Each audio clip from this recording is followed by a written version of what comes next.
આગળ સમાચાર વડોદરાથી વડોદરાના માંજલપુર મામલતદાર કચેરીમાં હાલાકીના દ્રશ્યો જોવા મળ્યા।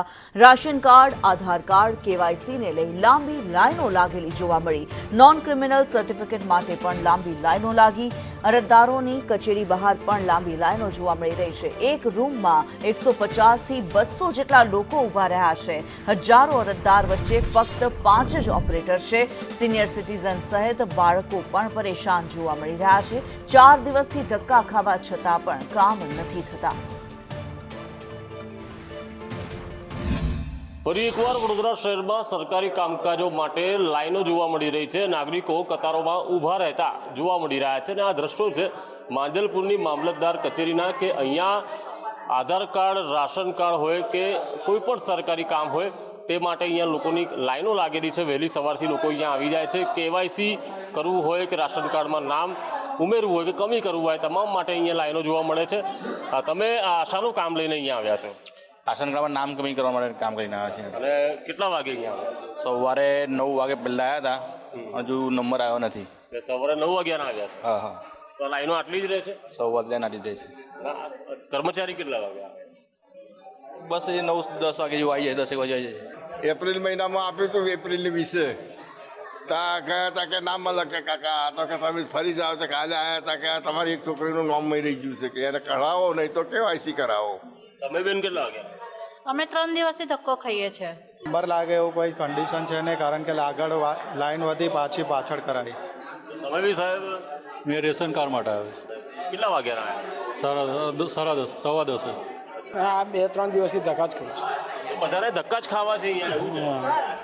નોન ક્રિમિનલના દાખલા માટે છે ને સ્ટુડન્ટોને કોલેજમાં જમા કરાવવાના, એના માટે આ લોકોને અલગ રાખવું પડે।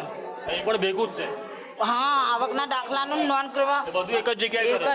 આજે 3 દિવસથી મારે કાલે ફોટો પાડવાનું કીધું, ફોટો પાડી અને પછી કે હવે કાલે આવજો 10:30 કે આ 10:30 અને 11 વાગી ગયા।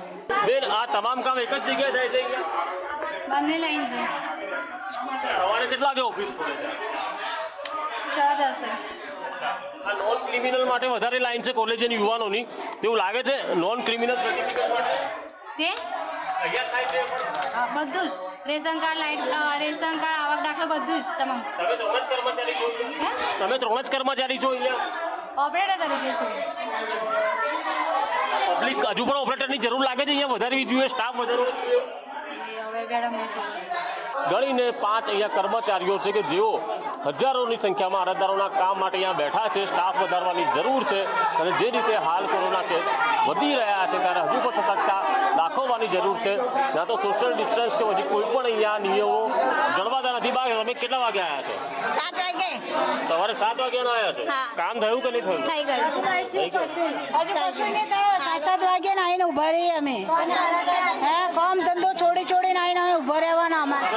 આ બાળક લઈને આવવું પડે? બાળક લઈને આવું જ પડે ને ભાઈ, કોમ માટે હવાના વહેલા આવ્યા છે 6 વાગ્યાના। તમે 6 વાગ્યા? હા, 6 વાગ્યાના। 6 વાગે નહીં આવ્યા, 8 વાગે આવ્યા અમે।